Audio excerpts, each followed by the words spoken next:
goodness. We are so excited today, guys. Talk about a big day for the community. We are so pumped up and really honored to be welcoming our guest speaker for today, Mr. Jairek Robbins. And I got to tell you guys, you know, I'm gonna take you through a little bit of his background here, because I think you deserve to know who's speaking to you today. So I'm just so excited to announce our next speaker. This gentleman is the president of Success Enterprises, Mr. Jairek Robbins. He's a man who's been dedicated his entire career to helping professionals like you to achieve success by living with purpose in your life and business. And at only 23 years old, Jairek was awarded the Congressional Award, the gold medal from the United States Congress. He's conducted trainings for a variety of companies and organizations, including Harvard University, the United States Marines, the United States Air Force Special Forces, UBS, BMW, EXP Realty, Major League Baseball teams, members of the Olympic team. He's a trusted advisor and board member to a variety of different companies, in addition to recently being appointed as president of Success Enterprises. Today, the 38-year-old with almost 2 decades of performance coaching experience continues to unlock secrets for maximizing performance and organizational success. And guys, he's just getting started. Now, as an innovator, Jairek's applying his own philosophy and living a life of adventure, philanthropy, and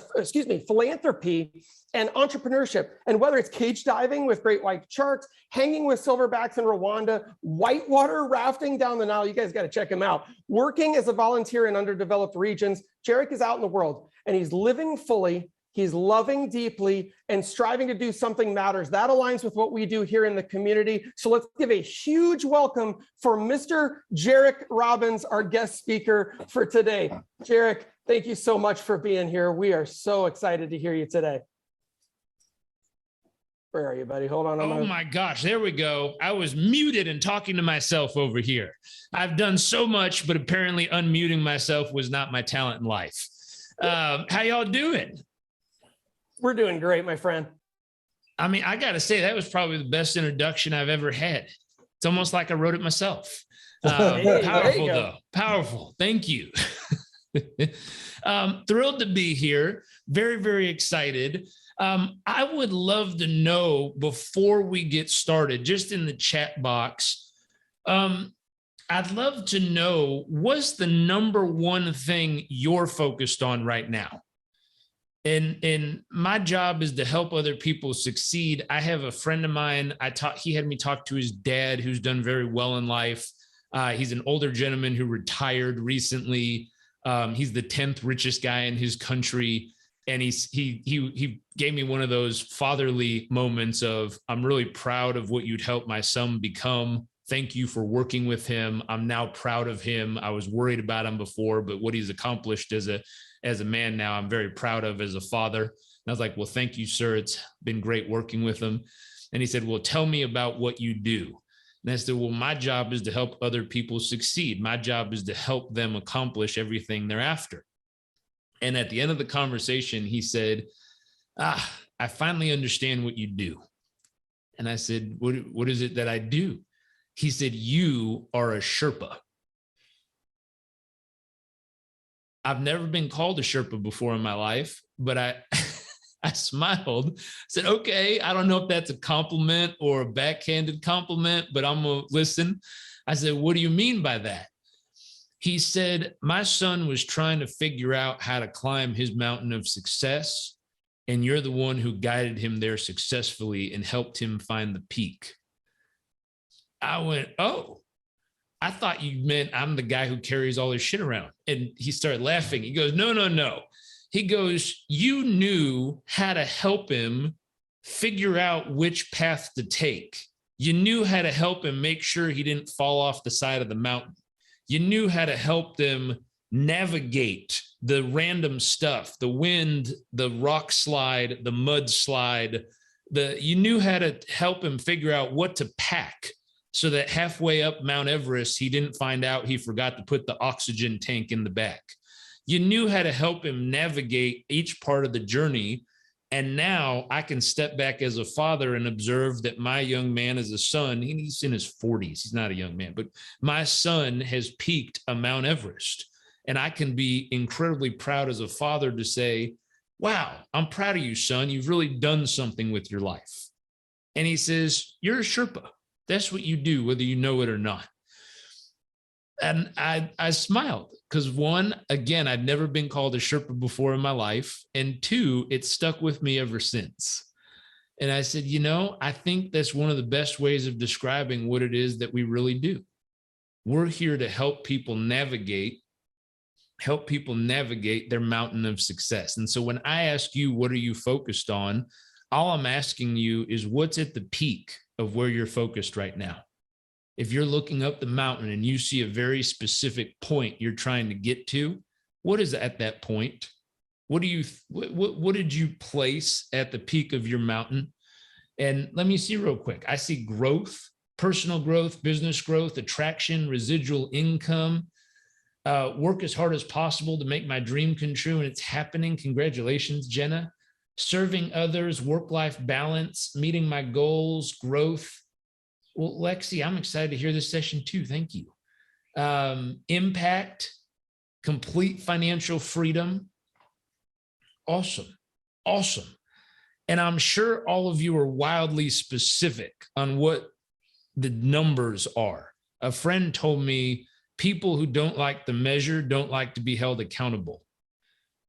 I went, oh, say it again. He said, people who don't like to measure don't like to be held accountable.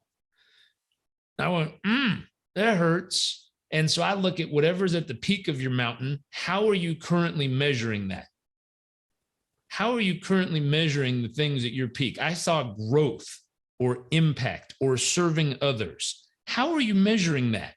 What is the metric you've decided to put in place of how you measure the growth you're on in your business or the growth you're on in your personal development? One way I measured my own personal development growth, I had a friend in college. He was a roommate, actually, a bunkmate on semester at sea. We went around the world together. And when I met this guy, his name was Bradley, long curly hair, tall, skinny guy, liked to play the bongos, very fun roommate to have. And I asked him at one point, what's your major? He was going to UC Berkeley in California. He said, man, I'm majoring in love. And I looked at him and was like, okay, is that sociology, how people interact together? Is that psychology, the psychology of love? Like, what are you thinking? He's like, no, I'm in the track where you pick your own major. And I picked love. I was like, what kind of final exam do you have on this topic? And my God, what are you going to do with your life when you graduate with a bachelor's in love? Like, are you the love doctor? I don't know what you become with this. Do you get a TV show and a radio show? Like, what does it add up to? He's doing really well right now, but I'll tell you that in a second. So Bachelor in Love is the degree he was going after. And he said, no, it's a very cool program at Berkeley where you pick your own major, you find an advisor who's willing to go with you on this journey.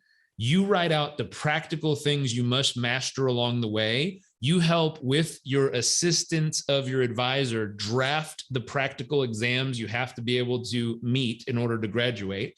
And then you build your course and work through your course, and you have an advisor who guides you along the way. I went, that's incredible. What an amount of responsibility has been placed on this young man to define the course he's going to go master and to do it at an adequate level that a college advisor would sign off and say, no, he's mastered a bachelor's level of understanding of this subject. He's really got it. Well, Bradley graduated with a Bachelor of Science in Love. He went on to get his law degree, and he's now an unbelievable lawyer in Los Angeles, California. He's one of the best lawyers in what he does. And so it added up pretty significantly in his life, and he just crushes it. But I looked at that, and I love the concept, because the concept went along with, if you're going to be focused on growth, have you sat down and crafted your personal PhD curriculum? Have you sat down with a mentor, a coach, an advisor, someone, a group of people, a mastermind, and said, hey, here's the specific areas of life I'm deciding I want to grow in, and here is the exact curriculum I'm putting together. Here's the books I'm going to read. Here's the courses I'm going to take. Here's the people I'm going to work with. Here's the mentors I'm going to seek out. Here's the groups I'm going to belong to. And I feel that within set period of time, I will have true mastery over this subject of my life as measured by, write that phrase down, as measured by, because all the front end of that sounds so fluffy, right? Books I'm going to read, courses I'm going to take, groups I'm going to belong to, masterminds I'm going to craft up, community I'm going to build. And I know I've mastered it as measured by, and then you list the specific measurable results you should see in your life or business that will equate to mastery of the subject.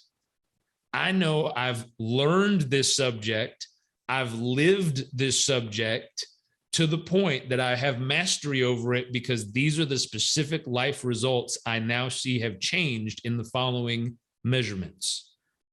I've mastered this subject. I learned it. I lived it. I fully applied it. And here's the proof as measured by my exact business life, financial health, whatever results that changed in the following measurable ways because I've truly mastered this subject over this period of time. So I look at that. I love growth. I grew up in the personal growth industry. And so I look at that and go, wow, that's interesting, because we designed our own trail to the mountain of success, to the peak we were after. We decided what we wanted. We crafted a yellow brick road of how we were going to get there, how we were going to get to Oz. And then we created very clear and specific metrics of how we know when we've actually done it. At that point, we could check it off and say, hey, I'm ready to do step 3, which is I'm ready to give it. I'm ready to share what I've learned with other people and help them up the same path of the mountain. So if you wanted to write a little phrase down, it's a phrase I've learned to live by, which is learn it, live it, give it. Learn what it takes to get the results that you really want in your life. Go study it, live it, fully apply it, and actually get the tangible results. And based on your experience of walking that path, turn around and find someone who has an equal desire to navigate on that path specifically and say, hey, I can help you. I've done it. Come here. Let me show you what works. You can do it your own way too, but I'll show you how I got here. I'll show you the courses I took. I'll show you the books I read. I'll show you who I worked with and when I worked with them and how they helped. I'll show you the whole blueprint. I'll hand it to you. And if you want assistance, just call me and I'll tell you anything I know to help you navigate it. And that's very powerful. I have a weird feeling. I did a TED Talk on this a long time ago. I have a weird feeling if more people applied that simple little philosophy, it would elevate all of us. Elevate all of us, because all of us were clear on what we wanted, what was at the peak. We went and got it. And then we just said, hey, I'll show you how to get there. Here's my blueprint. Take it. Use what works for you. Scrap whatever doesn't. I don't have any ego attached to it. I'm just trying to help. I think one thing that Jeff had asked me is, how do we help people navigate challenging times? I'm going to pause. Is this useful so far? Unbelievable. Good. Okay. I'm just watching some faces. Some of y'all look really serious. So I don't know if I piss people off or if you're just soaking in some good thoughts. Taking notes. Okay. That's good. That's good. That's helpful. I was just watching the faces. You're like, I was like, man, either they're really mad at me or they're just real serious. We're good. So Jeff had asked me, how do you help people navigate challenging times? What are things that are important in challenging times? I think one thing, and I'll ask your opinion in the comment box, how many of you believe that community is more important during challenging times than non-challenging times? Is that fair to say? Yeah, community. My goodness. I mean, Harvard did a research study and found out the number one factor that determines how long you live, how happy you are, and how much money you make is the people you choose to spend time with. I went, uh-oh. The number one factor that determines how long you live, how happy you are, and how much money you make is the people you choose to spend time with. The first person you might want to take a look at is the one in the mirror. right? Let's just start there. I say that out loud and people look at the people around them and go, and start judging everybody else. Before we do that, let's look in the mirror and say, wait a second. Am I being the type of person? Am I being the person that would cause another human being, if they were consistently around me, to live longer, to be happier, and to make more money? Am I being the type of person right now, the way I'm showing up, the way I talk to myself, the way I talk to other people, the way I treat people, how much love I pour into the humans around me, how much understanding, how deeply I listen, how much I care?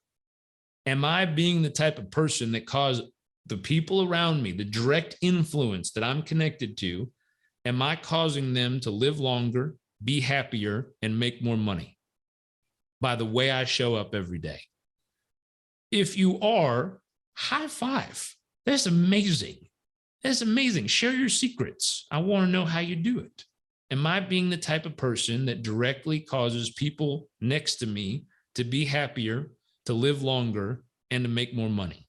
If you are, you're doing something right. Definitely share it. If you have a weird kind of feeling inside, then the question would be, how might you need to show up that would cause the people directly connected to you to be happier, to live longer, and to make more money? How might you need to show up every day? How might you? Another question might be, how could you show up every day? Another question might be, what's one thing you could do every day that if you were to do that each and every day, the side effect of you behaving like that would cause other people to live longer, be happier, and make more money? The side effect of you choosing to do that action each day would be that those three things would happen just by the way you chose to behave each day of the week. What's a behavior you could do each day that would naturally cause it? That's right. Just the one thing you could do that would naturally cause people to live a little longer, be a little happier, and make a little bit more money. Just because you were there, just because you were present. Nothing else. You didn't do anything special. You just showed up and you did that one thing. And my gosh, everything rippled a little better because you were there. If we keep moving forward, the first place to look at is community.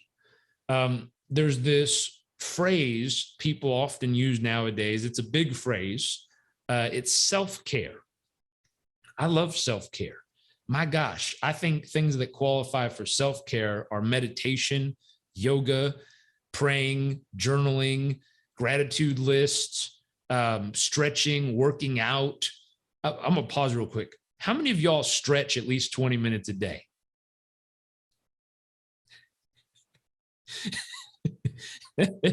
I'll give you a phrase someone told me. When your body is flexible, it allows your mind to be more flexible.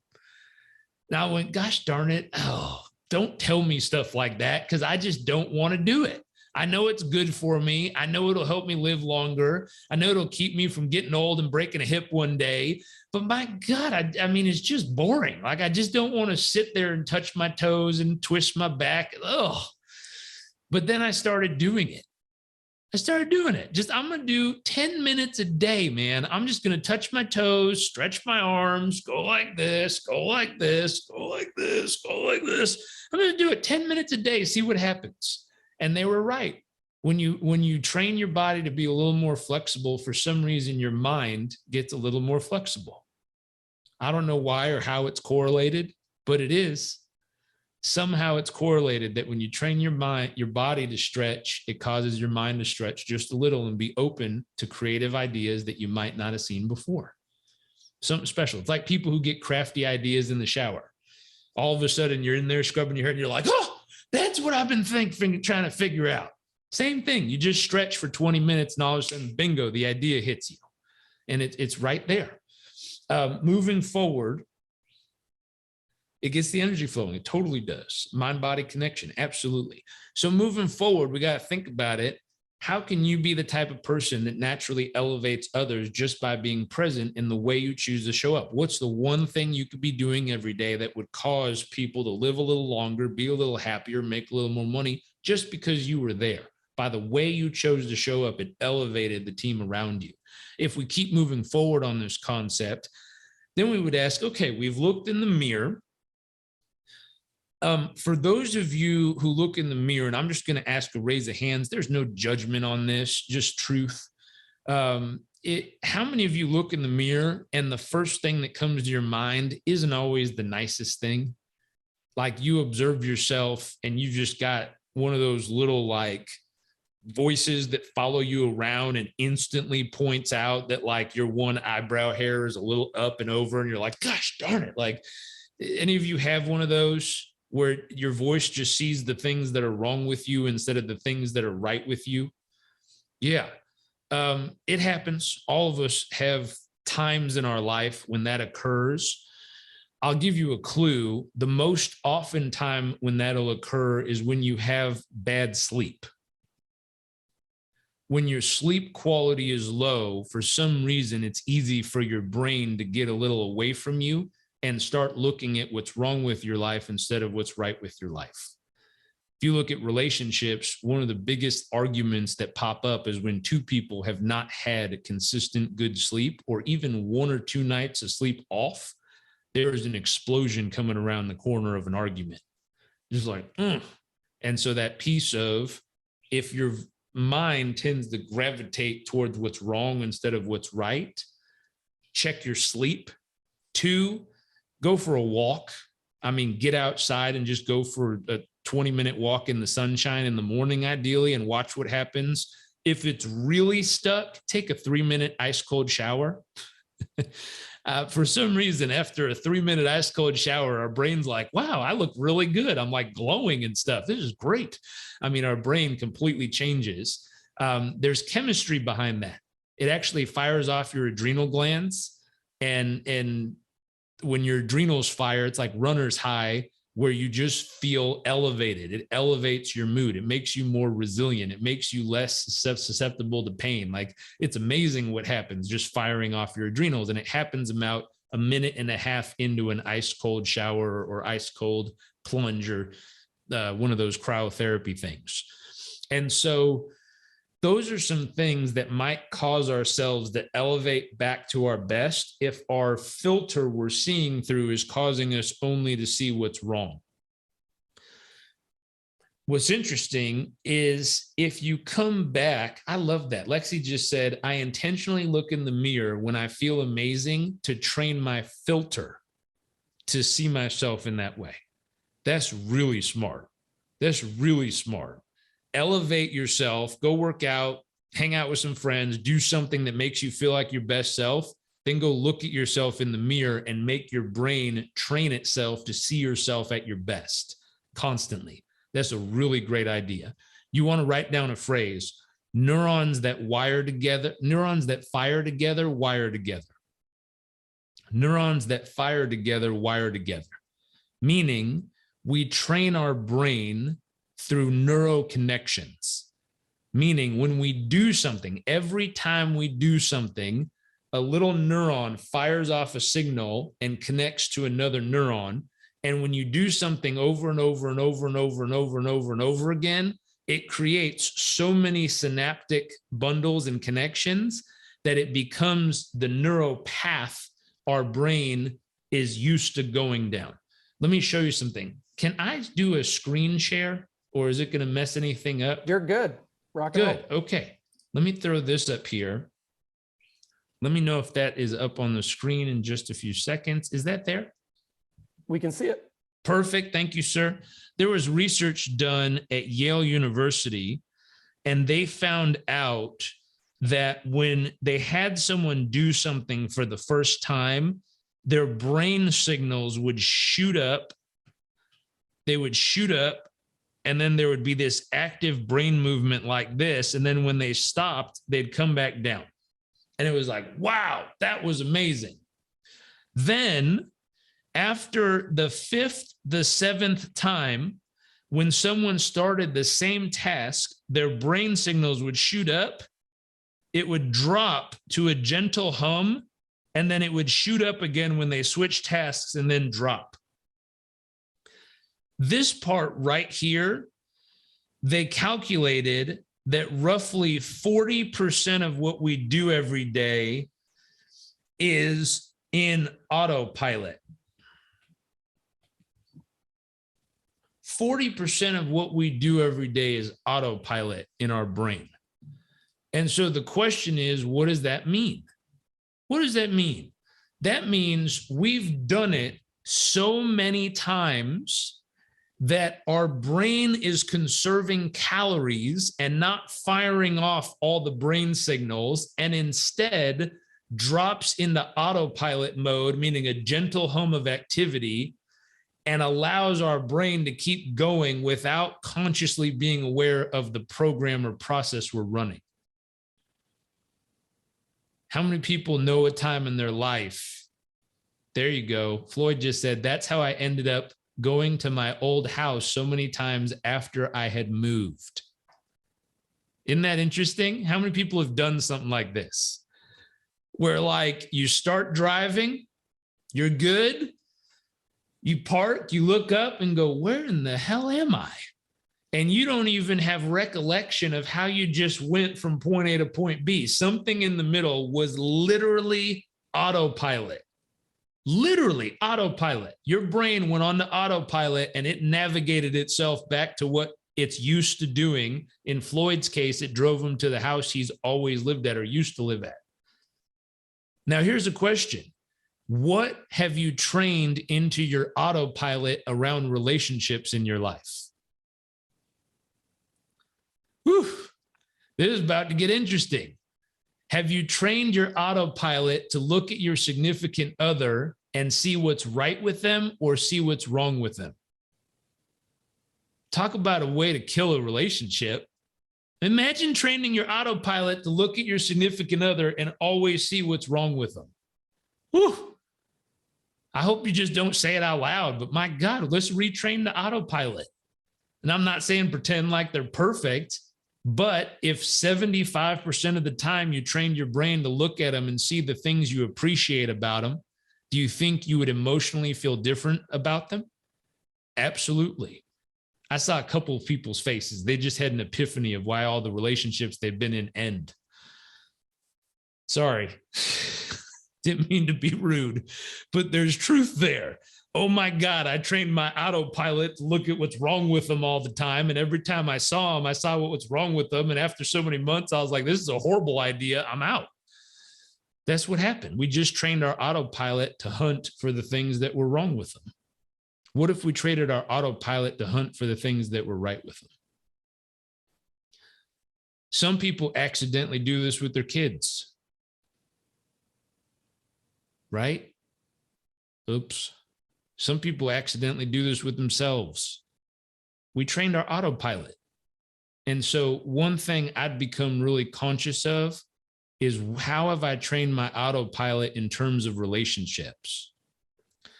I'm going to throw a slide up in a second. Let me grab the image before I do, just so it's up there. Where is my image for that?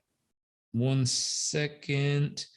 There's a group that has done 30 years of research on over 3,000 couples, and they found very specific things that when couples do these things, the relationship worked.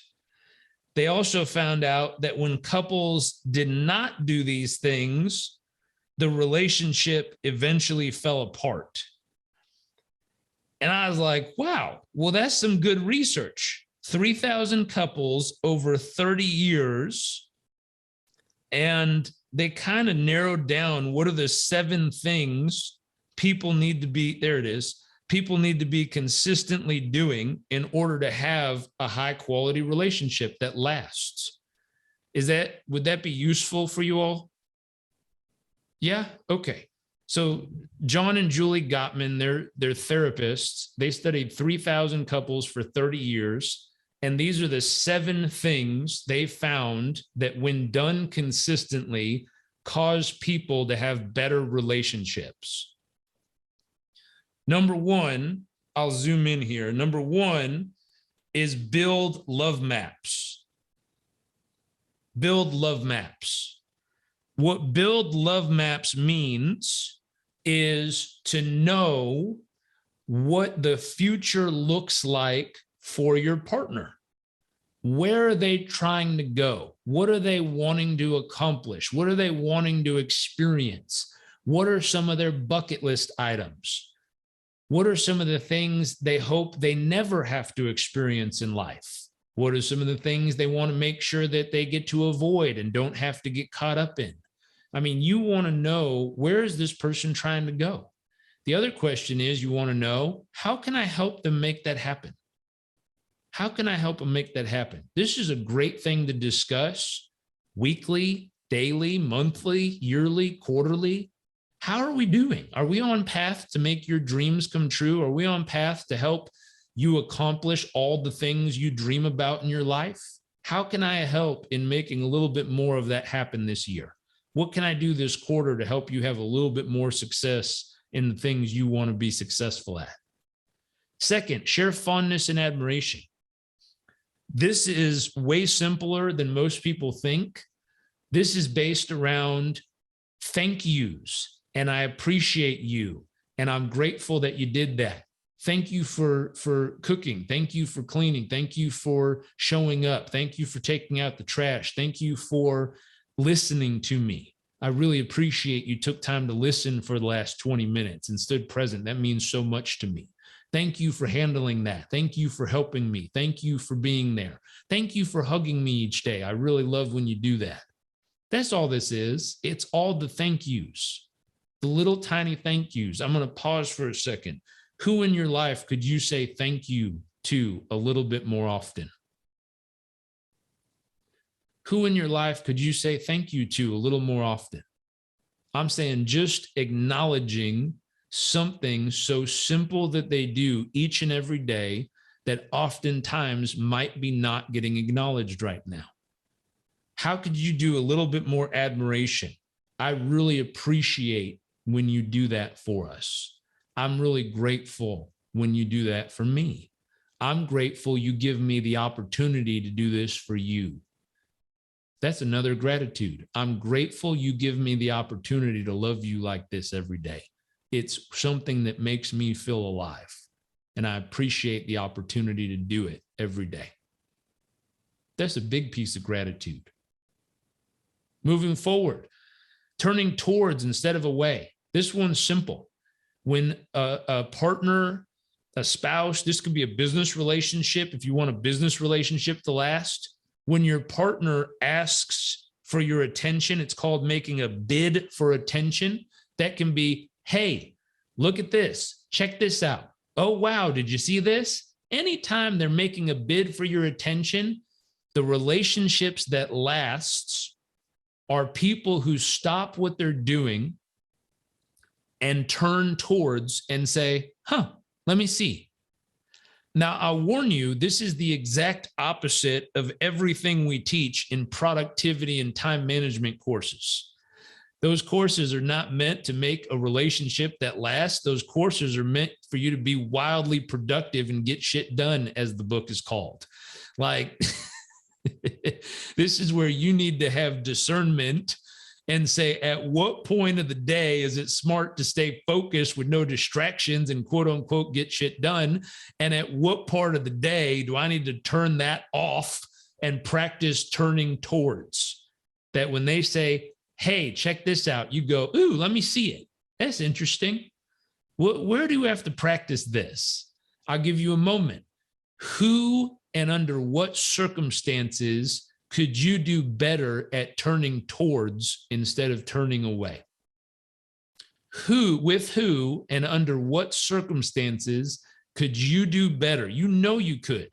You know you could do a little better with that person under those circumstances, that if you created the mental and emotional space, that instead of going, what? You'd go, let me see. and be interested. Notice the words I used. You created the mental space to be able to turn towards in that moment. If all of your mental and emotional space is flooded with busyness, you have no space for the people you care about.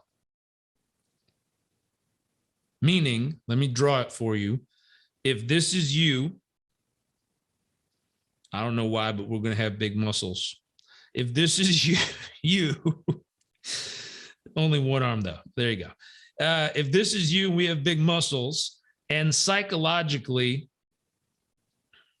it's distraction. Psychologically, all of our space in here is taken up with work, life, health, busyness, stuff, things, other things, more things, how I feel about things and everything else. If there's no space to care, how in the world are you going to care? There's no space. I learned something really important. I have to look at all the space I have available, and I have to decide what part of this space belongs to the people I love and nobody else. And I had to draw a boundary and say, this space right here belongs to the people I love and nobody else. No one on earth is allowed into that space besides the people I've designated. Nobody, nothing, for no reason at any time is allowed into that space right there. That space is solely reserved for the people that I've dedicated it to. If at any moment I see this stuff trying to creep in, I will eliminate whatever that is. There is a firm boundary around that space in my life that exists only for the people it's designated to. Who do you need to carve out some space for? Who in your life do you need to put a firm boundary in place that takes away the ability for anything or anyone for any reason to enter that space besides the people you've dedicated it to? Who do you need to create a boundary for, and how big does the boundary need to be? I'll pause for a second because I haven't seen the comment box. Joe says, just so damn good. Love that. Yes, yes. Okay. This was helpful, it looks like. Y'all doing good? Yeah? Okay. We'll keep going. I'm just checking on you. I don't want to be boring up here. I hope I'm useful for you. Let me see. I'll throw this back up. And so the question of who do you need to create space for, and what does that boundary need to look like? What does that boundary need to look like?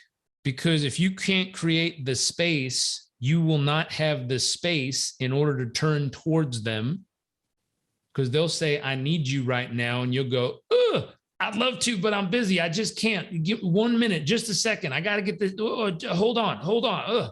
That's what it'll sound like, because there's literally no space. What practice could you have each day that would help you reinforce that space? I saw Michelle said mindfulness. Mindfulness. There's a cool tool I send people as a gift now, 2 of them actually. One of them is Muse. Muse is a headband. It's a medical grade EEG brain scan you use that tracks your brain activity while meditating to tell you how often you were calm, focused, or active while trying to calm your mind. It also gives you neurofeedback, meaning as you use it, it gives you birds when you've cleared your mind, and it gives you thunderbolts and lightning storms when your mind is filled with a storm. So the goal is to clear the mental clutter and storm and get to the birds. I sat next to a researcher on a flight from Paris back to Chicago, and he told me he's been using that with children who struggle with ADD and ADHD. And for using it 3 minutes a day for 30 consecutive days, they've helped them massively reduce the need for medication or completely eliminate the use of medication and have better focused and test results at school. And I went, that is epic. 3 minutes a day. And the way they trained them is they said, play the game. And the way you win the game is by getting as many birds as you can get. It's called Muse, choosemuse.com.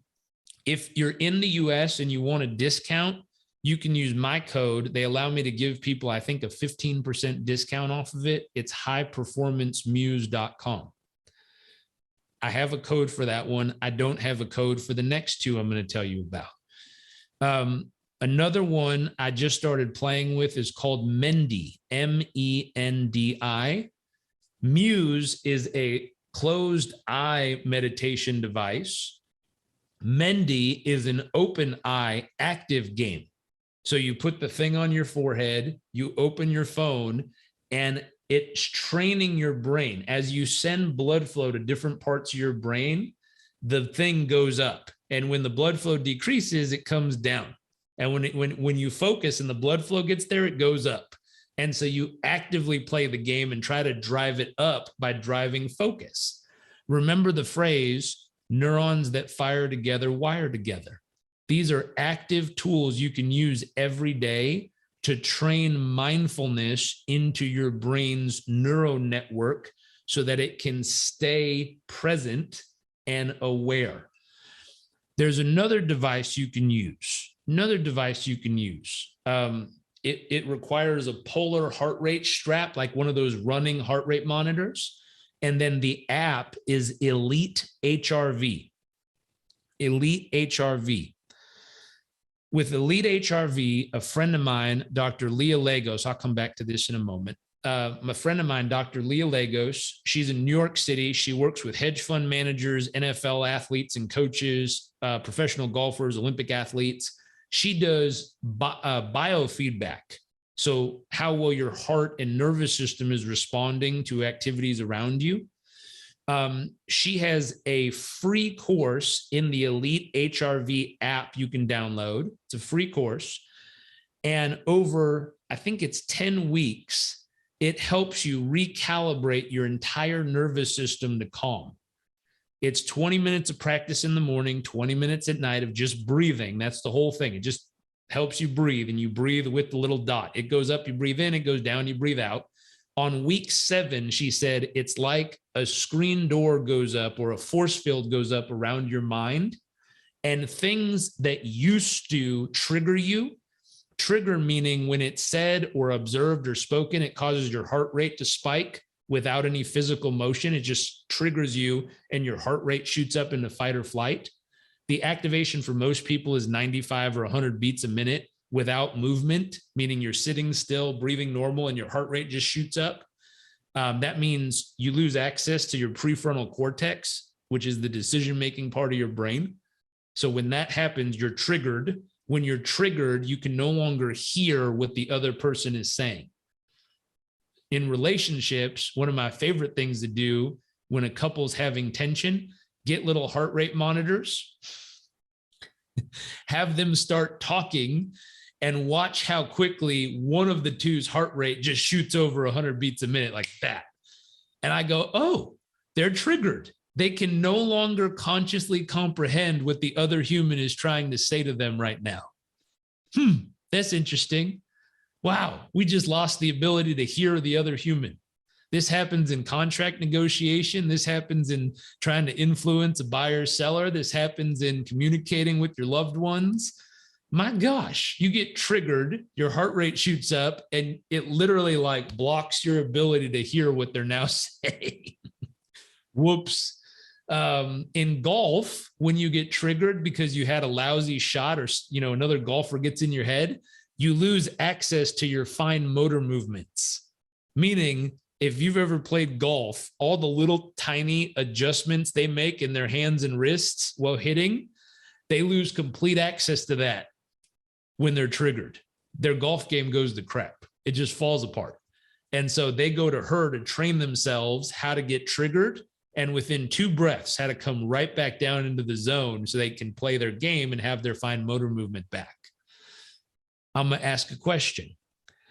How often do you get triggered, and what is it costing you right now?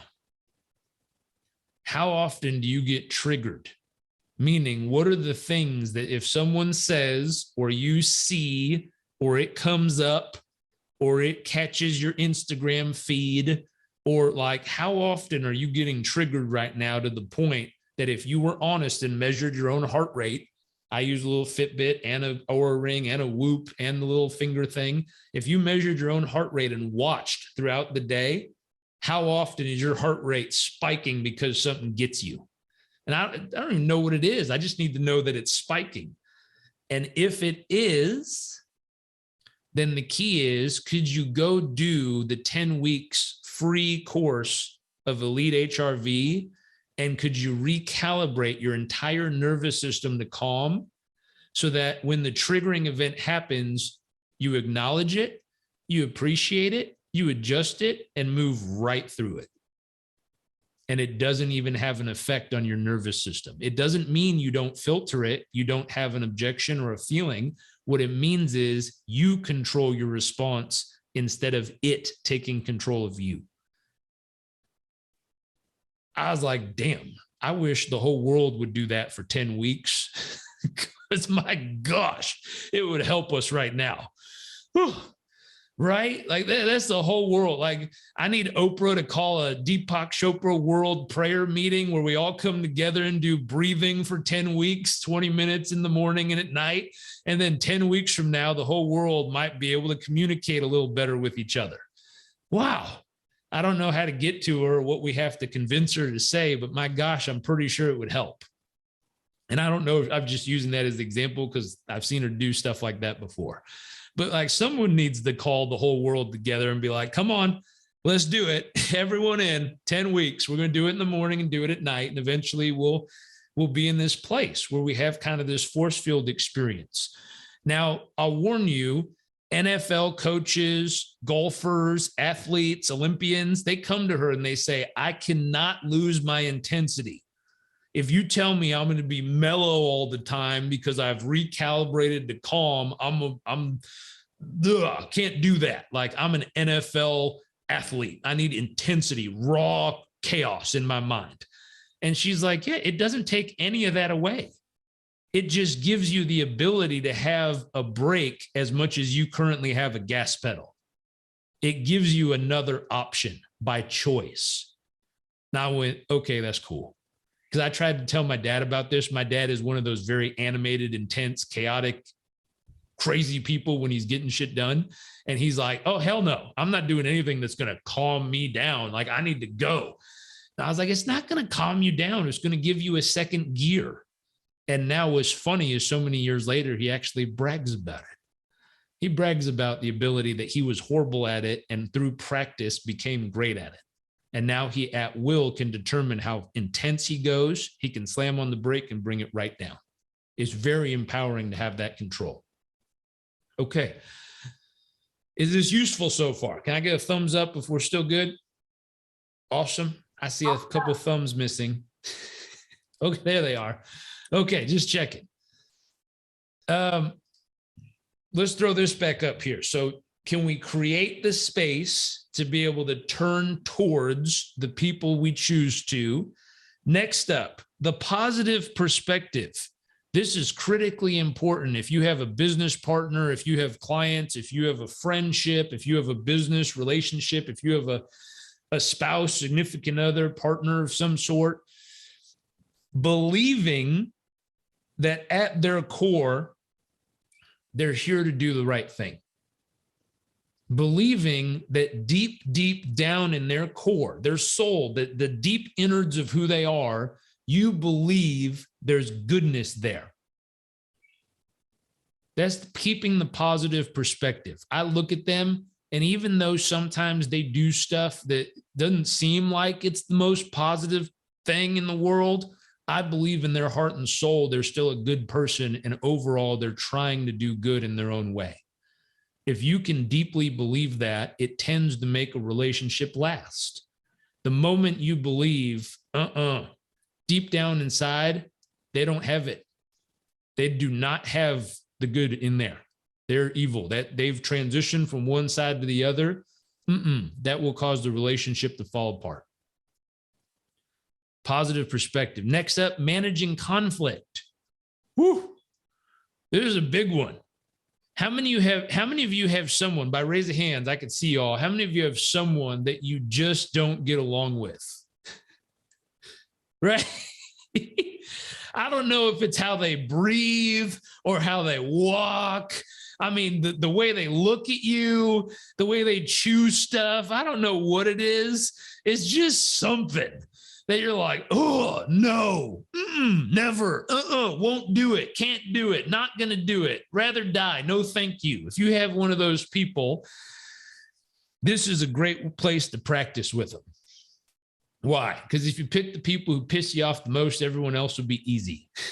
If you can practice, number one, accepting their influence. For most of us, that's like throw up in our own mouth feeling. It's like accept their influence. I don't even want to see them. Number one, learn how to accept their influence, meaning try to stand and say, if I was them and I've been through what they've been through and I've seen what they've seen and I've experienced what they've experienced, can I even comprehend how or why they might think that is a good idea? This is called empathy, says Jonathan, which is absolutely right. Can I step into their world and can I empathize and have a little bit of appreciation about why they see the world the way they do? I remember I had tension with someone one time because he was talking about how men need to be more vulnerable and men need to be more talkative and emotionally expressive. I looked around at the men in my life in Southern California and I said, I don't think that's the problem here. Where I grew up and how the people are here, I think we need a little bit more toughness. I think we need to go to boot camp together. I think we need to go realize how good life is here and how much we just bitch about it all the time. In the way I saw it from where I was standing, that's what it looked like to me. A friend said, dude, do you realize where that guy grew up? Where he grew up, men don't talk about their feelings. I mean, men tell you to F up, like men are rude and mean and aggressive. And I went, oh, if I lived where he lived and I saw what he saw, that makes more sense. That was it right there. I was looking at it through my lens. In the partnership, in the communication, him and I weren't partners, we were just friends, but in the friendship I had with this guy, I couldn't understand why he kept saying something that seemed absurd to me. I mean, I looked around at the people in my neighborhood and were like, nope, they don't need more of that. They definitely need something different. Like, And he looked around in his neighborhood and went, no, where I live and the people like me, they need this. They definitely need more of this. That's what's happening here. When we manage conflict, can we look at the person, the partner, the friendship, the business partner, can we look and say, what has this person gone through? What have they experienced? What have they seen or heard or felt that's causing them to believe what they're believing right now? What have they been through? Can I get deeply curious and ask them, what have you experienced in your life that's causing you to believe this is the right way forward? What have you seen? What have you felt? What have you heard?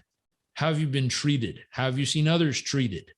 When you can get deeply curious and understand all the story that adds up to it, 99.9% of the time, humans, once they understand the whole story, go, oh, no wonder you think that way. That makes total sense. If I went through what you went through and I've seen what you've seen and I felt what you felt, I would feel the same way. Oh, obviously. That's usually what happens 99.99% of the time. 0.01% of the time you look at them and go, nope, that's still crazy to me. But 99.9% of the time, if you train yourself to get curious, you kind of come to the conclusion of, geez, it makes sense what they're doing. I don't agree with it, but it does make sense. I'm going to pause. Where in your life could you be a lot more curious? Where in your life could you be not a little more curious? Where could you be a lot more curious? Where could you look at someone that you feel is dead wrong and say, I wonder what they've been through that's causing them to believe that? I wonder what they've been around that's causing them to think that's the best way. I wonder what they've experienced that caused them to think that's the only way. I wonder what they've heard and seen and felt. That curiosity transforms the ability to empathize, connect, or understand another human. Next, dialogue. Can you practice first doing the 10 weeks of the breath work so that it doesn't trigger you? And then secondly, going and talking with someone about the thing that normally triggers you, but successfully talking about it without it having to trigger you. There's 3 steps. Number 1, could you go do the breath work? Recalibrate your nervous system, put up the force field, put up the screen door. 2, could you then successfully talk about the thing that normally pisses you off or upsets you or hurts you or frustrates you? And then number 3, could you successfully get through the entire conversation without it taking control of you? Talk about mastery. Talk about a good test. I'm going to go for 10 weeks and practice this new skill of becoming a mental ninja, a mental warrior, a mental monk, a mental solitude. I'm going to find this calm and peace in the middle of chaos through practice. I'm going to then go to the exact thing that used to royally piss me off, and I'm going to talk about it with someone, and I'm going to talk about it and not let it completely trigger me at all. And all of a sudden I can check the 3rd box and said, I successfully navigated a part of this mountain that used to really frustrate me, and it didn't even have an effect on me. That's amazing. I chose to navigate it powerfully and let it instead of letting it take control of me. That's part 2, dialogue. Can we gain a new skill? Can we become a mental powerhouse and navigate the thing that used to frustrate us? Finally, practice self-soothing. Self-soothing, the easiest way to do this is with your breath. Your breath. So you figure out your heart rate shoots up over 95 beats a minute to 100. And in that moment, once we find out our heart rate's up here, this is 95 to 100 beats per minute, we're triggered. Could you then spend 3 to 5 minutes doing box breathing? Box breathing is when you breathe 4 seconds in, you hold your breath for 4 seconds, you breathe out for 4 seconds, you hold it out for 4 seconds, and you continually just go around the box for 3 to 5 minutes. Could you do that? When you do box breathing, it will calm your entire nervous system. That's it. Could you get to a point that something completely triggers you? And once you know you're triggered, could you practice 3 to 5 minutes of self-soothing?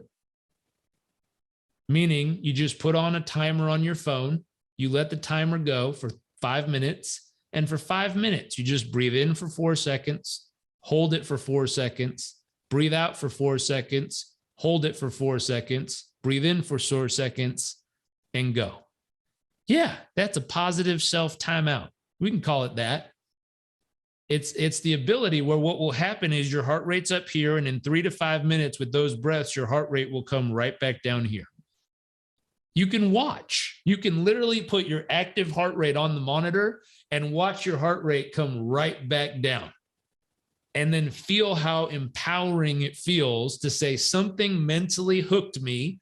It triggered my nervous system and shot me into fight or flight.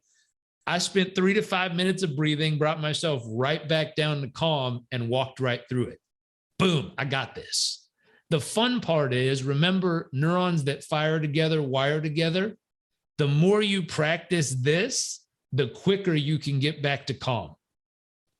I bet if you practiced it for 20 minutes in the morning and 20 minutes at night for about 10 weeks, you could probably get back down to calm in 2 to 3 breaths. I bet if you use that elite HRV program, it would show you exactly how to do it. The only reason I say I bet you is some people need someone to bet them, so they'll go do it.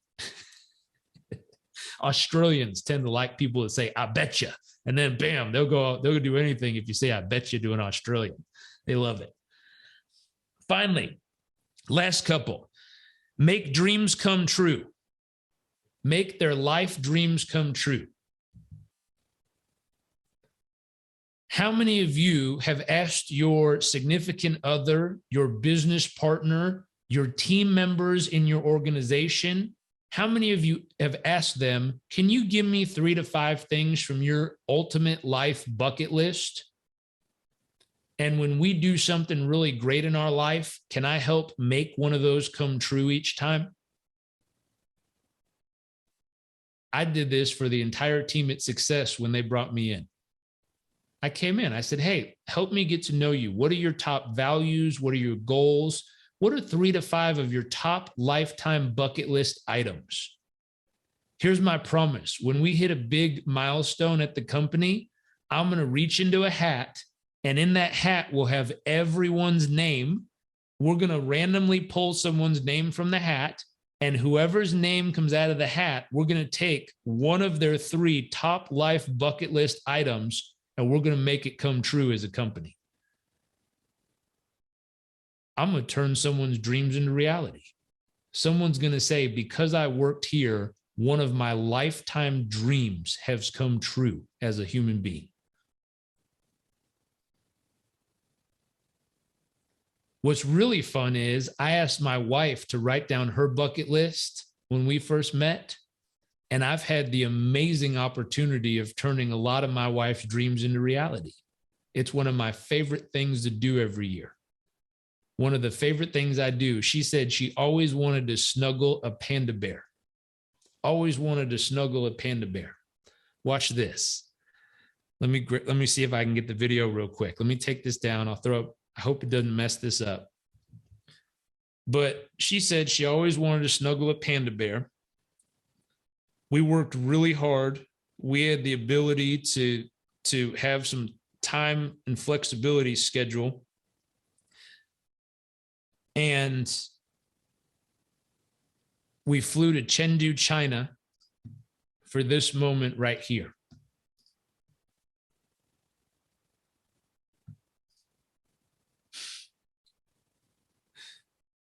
This is my wife getting to snuggle a panda bear.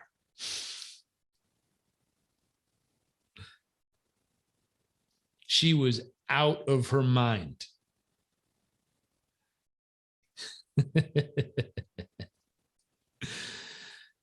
And so I think one of the coolest things in the world when you have the opportunity is helping someone else turn their dream into reality. I think that's one of the coolest things in the world.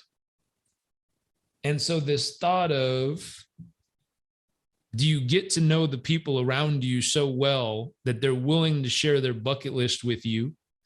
And are you willing to make it your mission to help turn their dreams into reality? Are you willing to make it your mission to help them turn their dreams into reality? I think that's part of what great coaches do. Great coaches help their clients turn their dreams into reality. So who in your life could you ask what is on their bucket list? And could you make a few of the things on their bucket list your mission to make happen? I'll tell you, there's nothing cooler than getting to stand next to someone when you just turn their life dream into reality. I've felt no greater feeling in my entire life than getting to help turn my wife's dream into reality. It's one of the coolest honors. It's a privilege. It's one of the most special moments I've ever experienced. Can you do that for the people who matter to you? Can you do that for your team? Can you do that for the people who are around you? Like I said, what if we showed up in a way that all we did was try to make the people around us a little happier, live a little longer, and make a little more money? We showed up in that way. Finally, can we create shared meaning? Can we create shared meaning? What does this mean? If you know anything about NLP and hypnosis and cognitive behavioral therapy, there's us observing, and then there's the event that's happening. The event that happens causes us to observe it, and then our brain creates a meaning.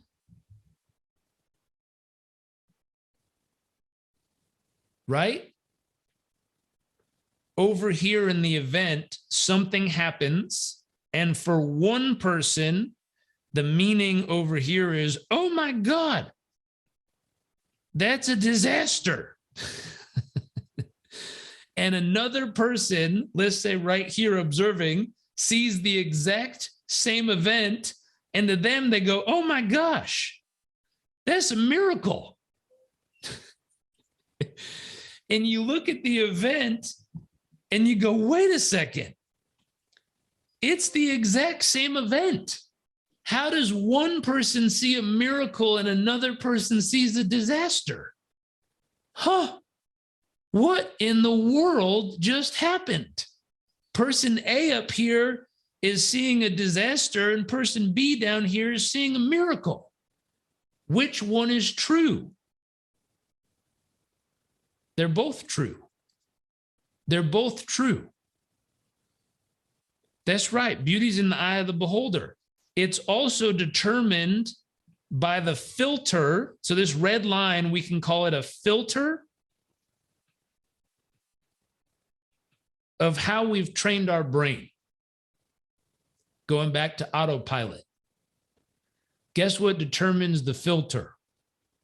What determines the filter is the question you ask. Watch this. Look around in the room right now. Can you find at least 2 or 3 things that are wrong with it? If the filter you had right now is saying, what is wrong with this room? Could you look around the room and find 2 to 3 things that are wrong with the room you're in right now? Raise your hand, just say me in the comment section once you found something. So just look around the room and just find something that's wrong with it. Right? Instantly we can find it.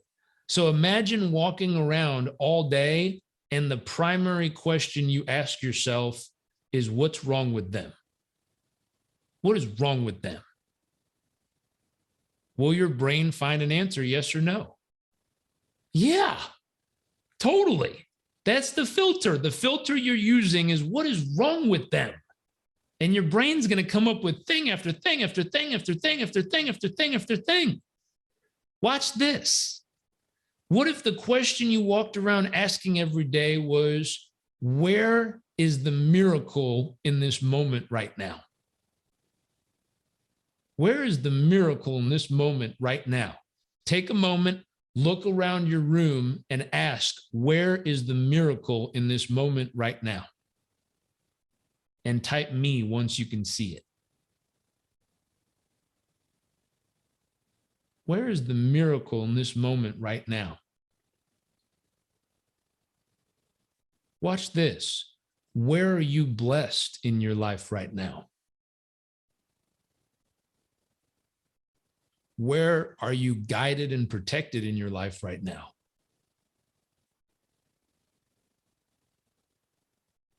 Where is the abundance in your life right now? Where's the joy in your life right now? Where's the opportunity in your life right now? Where's the love in your life right now?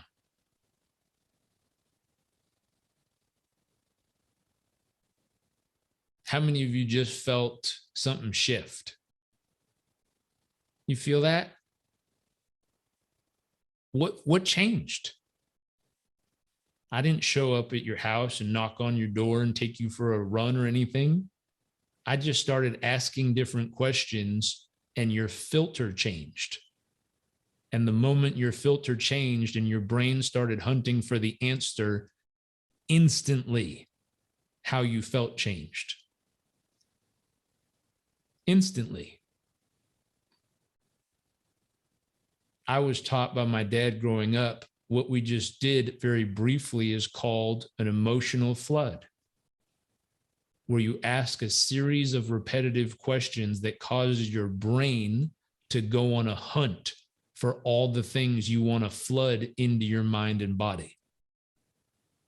We looked for joy. We looked for love. We looked for abundance. We looked for miracles. We looked for blessings. We looked for guidance. We looked for protection. We looked for all the things we desired, and our brain found it instantly all around us. Sometimes the miracle we're looking for is always there. We just haven't asked the question to be able to see it. Because none of you, I've watched your camera, none of you had to stand up and go running out the door to go find the answer to the question. You're all still sitting or standing in the place you're still at.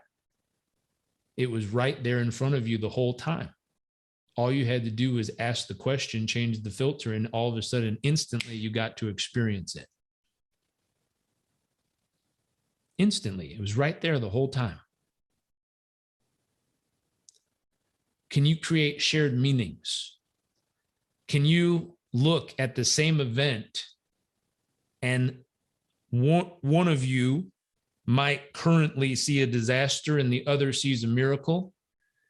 Could you have dialogue about the event? Could you change the question about the event with each other? And can you continually update the filter until you both can create a shared meaning about the event?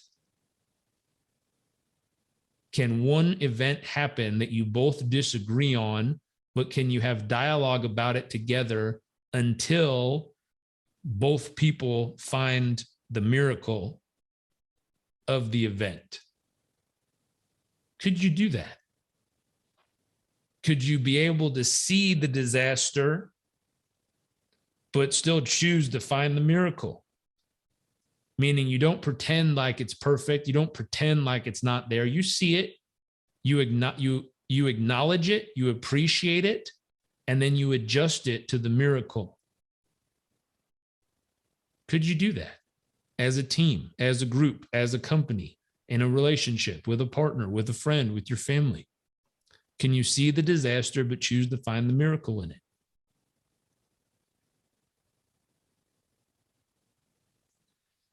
So the question when I got here was, how do you help people get through challenging times? My belief is how you help people get through challenging times is help them form deeper and better relationships. I think relationships are more important in challenging times than in less challenging times. I think community matters more when things get difficult. I went to a group I've been training with for over a decade now and said, hey, these people have 3,000 research study people that they've studied for over 30 years. And these are the 7 things they found. When you do these regularly, relationships tend to last. When you mess any of these things up, relationships tend to fall apart. So I think if we practice those 7 things, we might have a chance at building better community right now. I'm going to stop there and maybe open it up for questions if you have any.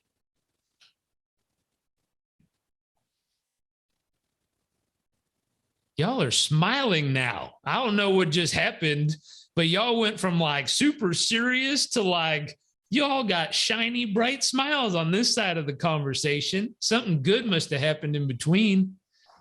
It's pretty empowering stuff, Jairek. I mean, thank you for doing this. I mean, it's just amazing how much is in our control.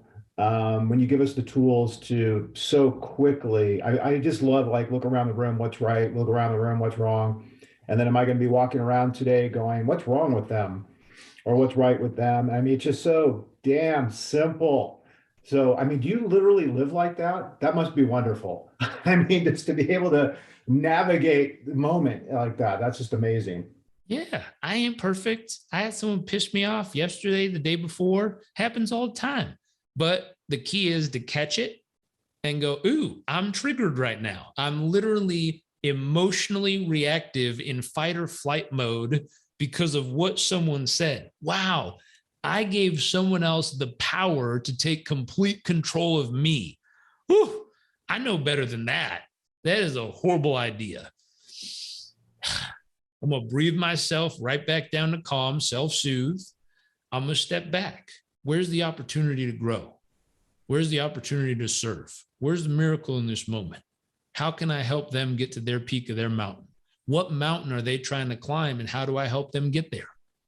How do I align and assist in the journey instead of compete and fight? And questions cause the entire situation to change that fast. No, that's just Hi. amazing, I'm sorry. amazing stuff. So no, I'm going to jump back out, but that's just amazing stuff. Thank you. And I commit to be better. Same. Hi, this is Michelle, and thanks for inviting me, Lexi. I appreciate it. So this is really amazing. So I practice mindfulness, and you just reinforced everything that I do. It's really important that we all understand that we are not in control of how other people perform, but we're in control of how we react. And if you let people disturb your peace. Yeah. And 100%. I just 100%. thought this was really amazing. And thank you for doing this. And Lexi and Jeff, thanks for inviting me. I appreciate it. Thank you. Thank you, Michelle. So, hey, Jared, hey, thank you so much again for my strange call to you and asking you to come and do this presentation for us. So I appreciate it. But hey, so, we've got agents right now and, we're concerned about this market and what's happening, and there's a shift going on and things are happening.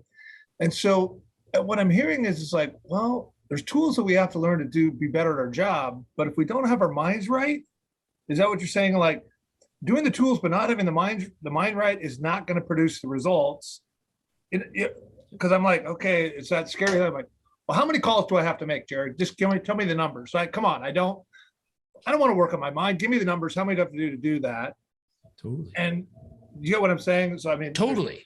So watch this. Depending on the question you're asking right now, some of you are asking, how do I prepare for massive chaos that's around the corner? And that's going to cause you to take a very specific path of action. Some of you are asking, where is the opportunity that's about to present itself? You're literally asking two different questions. You're going to do two different sets of actions. I asked the question, how do I prepare first? And I gathered up and relocated, did all kinds of stuff. And then I said, now that I feel good, awesome. Where's the opportunity that's about to unfold? I went back and did some research. Warren Buffett went from $19 million in net worth to $67 million in net worth through a massive bear market in 1973 to 1975. And I went, ooh, how the shit did he do that? 19 to 67 million. That's a great hop. I want to make that hop. How do I do it? How did Warren figure it out? Through a giant bear market. And then he went from 67 million to 276 million over the next 3 to 4 years. And I went, uh-oh, there's a massive opportunity about to unfold. And someone told me the other day, well, I don't have $19 million. I said, well, shit, you better be forming a company, raising some funds, getting some partners, collecting together. I don't know how you're going to get it, but between now and the market, you better be ready so that when the opening's there. I was talking to a gentleman in Texas who had hired me to do a speech a long time ago. He's one of the top agents in EXP. And he said, I got wiped out in 2008 and it pissed me off so bad because I saw so many opportunities that I just couldn't get because I got wiped. And he said, this time, whew, brother, I am ready and waiting. Like I am salivating at what's about to happen in the next 18, 24, 36 months. I can't wait to take advantage of all the opportunities this time. I'm literally prepared for it. I went, ooh, this guy's about to make a fortune. It's amazing. And so we talked about how do we help people be a little happier? How do we help people live a little longer in the first part of this? Right now, we might talk about how do we help y'all make a lot more money in the next few years? A lot more money is there's an insane opportunity about to unfold. And how do you have to start positioning real quickly to be in the position to take radical advantage of the opportunity when the window opens? Warren Buffett did it back then, 19 million to 67 million, 67 million. And for those of you who are visual, give me 1 second and let me put this on the screen so you can actually see what happens. I did this with a client because I was trying to help him financially prepare for this. But this is the actual visual of this. So let me break this down first, because most people think in such short time frames that we don't pay attention. So if we were to zoom in, I know it's blurry. I'm sorry. It's the best one I could find online quickly. From Warren Buffett at 14 years old to, let's say, 24 is right here. He went from roughly 5,000 of net worth up to somewhere around, let's say, 30 or 40,000 of net worth. Woohoo, go Warren. He's worth 40 grand at 24 years old, right? Good for him. At 34 years old, Warren somehow went from, let's say, 30,000. Next 10 years, he went up to $3.4 million in net worth. We go, wow, good for you, Warren. You're 34 years old. You've got a little family. You've made $3.4 million in net worth. Go ahead, retire, hang out, go live a good life, do what you want to do, right? Nope. Warren from 34 to 44 went from 3.4 million all these years, found his way to 19 million at 44 years old. I went, wow, look at these 10-year chunks of time with Warren. Now, at 19 million bucks, how many people, honestly, truly, if you were 44 years old and you had almost a $20 million net worth, how many of you'd be like, I'm good. Going to Mexico, going to Spain and Greece. I'm going to hang out with my kids and family. Like, I'm good, bro. I don't need any more. I'll invest it in multifamily, get my get my whatever, 300 grand a year of passive. Like, I'm out. Some of you are already kind of like, I'm good, totally good. Others of you are like, wow, the magic hasn't even happened yet. Notice what's about to happen in Warren's life. But let's zoom back in on just the moment. The moment we're 44 years old, watch what happens from 44 to 54. Somehow Warren goes from 19 million to about $1 billion over this next 10-year gap of time. In this period right here was a giant bear market. If I had to guess, and I've done a lot of research on this, so I'm not guessing, but if I had to guess, I have a weird feeling that that bear market helped Warren catapult his wealth forward. I mean, exponentially. Because notice here, he went from 10 million to 25 to 34 to 19. Warren oopsed it pretty bad right there, right? Warren went oops and somehow went from 34 million to 19 million, but then went from 19 million to $1 billion over the next 10 years. He 53 times his net worth in a bear market.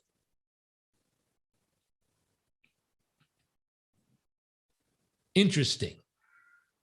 The only reason I bring that up right there is the question is, how are you going to multiply your net worth through this next series of 10 years? We know we've got somewhat of like a bear market possibly around the corner. How are you going to multiply your net worth? I just found someone who did it.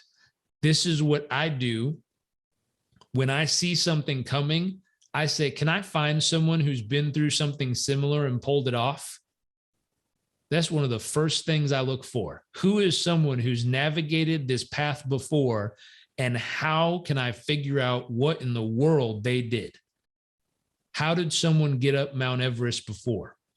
How did they do it? Where did they go? When did they step? How did they walk? What were they reading? What were they listening to?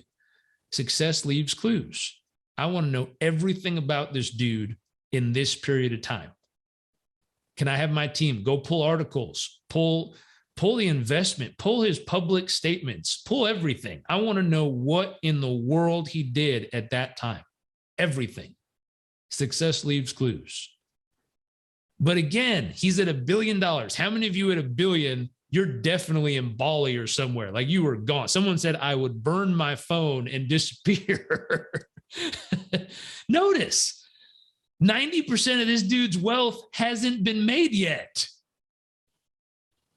Hasn't even started the good stuff.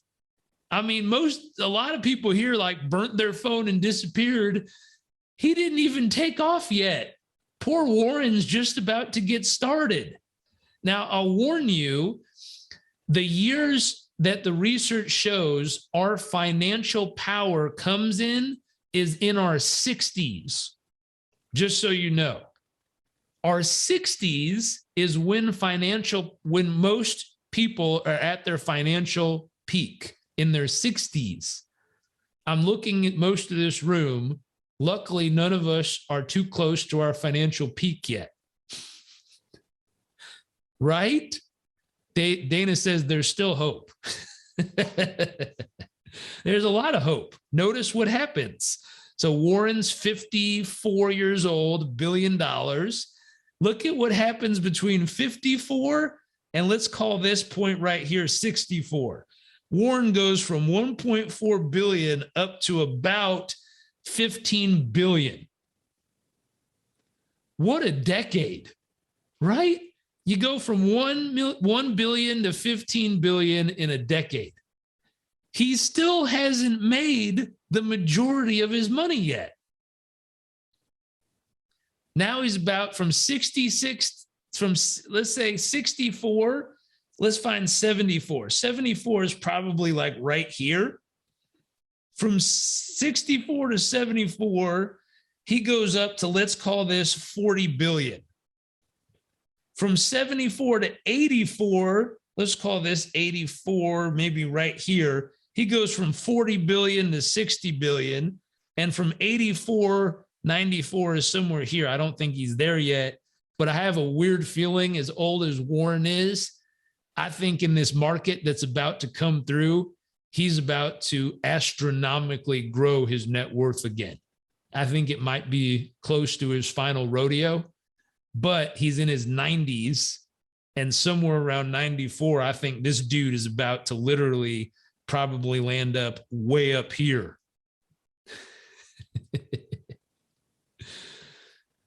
Isn't it interesting? Watch this. Isn't it interesting when you look at decades? Isn't it interesting when you look at decades? The question I would have is, what percentage or multiple are you about to multiply your net worth in these next 10 years? What's the multiple that you're going to multiply your entire net worth by over the next decade of your life? Because when you look at it like that, it's a much different perspective than when you look at it like month to month, day to day. Now, you need the month to month, but where I would start with is, how much are you going to multiply your net worth in the next decade of your life? Then work that backwards and say, what do I have to do today to be on track to get there? What do I have to do this week? What do I have to do this month? What do I have to do this quarter? What do I have to do this year? What do I have to do in the next 2 years, 5 years, and 7 years to be on track on the yellow brick road, so that 10 years from now, my net worth, or Oz, is exactly where I land up? Can you create a yellow brick road to get to Oz? And if you do it, you'll have a very clear path of exactly what you're going to do to get that multiple on your net worth. Great question. Great question, John. Okay. I hope I've helped. I hope I've served. Thank you for showing up. Thank you for doing the work. If you need a Sherpa, could you please visit coaching.success.com? We have some absolutely epic coaches that we've been recruiting. There's 2 opportunities there. For those of you who are in the serving and helping mode and want to become a coach, check out the certification course. Glenn just did something epic where he's allowing coaches to refer or recruit another coach and get a 10% override on all their coaching fees. Hasn't been done anywhere in the industry before. I think we're about, if you know coaches within the company, please let us know. If you know coaches at other companies, you might want to let them know, because there's no other coaching company that allows their team to earn like that from other coaches. I have an odd feeling a lot of coaches from other companies might want to hop over here based on the opportunity that's available. If you know them, reach out to them. The other part there is for those people who want to become or want to hire a coach. You want a Sherpa. You want someone to help navigate the mountain. You want someone to support you going through and figuring out what to pack and where to go and how to do it. If you want that kind of support, we have amazing heart-centered people. Our top 4 values are: number 1, you have to care. You have to care. You have to have space in your life that you can use that space to support another human being. You have space for their stuff to fit into your life, and you can support them through their stuff. Number 2, you have to be honest. It's very difficult to help someone navigate a mountain if they don't tell you what they've actually packed in their bag. You don't want to find out by accident halfway up the mountain that someone didn't pack the oxygen. That's not a good idea. So honesty. Number 3, you have to be willing. My friend Allison Armstrong taught me willing is an active word. It's a verb. Willpower. You have to be willing to do the work. And 4, you have to have fun. I don't want people who are drudging themselves up the mountain. I want people who are enjoying the miracle of being able to climb another mountain in life. And so if you're caring, honest, willing to do the work, and want to have some fun, come check us out. That's all from me. Thank you for showing up. Thank you for doing the work. Thank you for allowing me to be part of this conversation. Thank you, Jairek.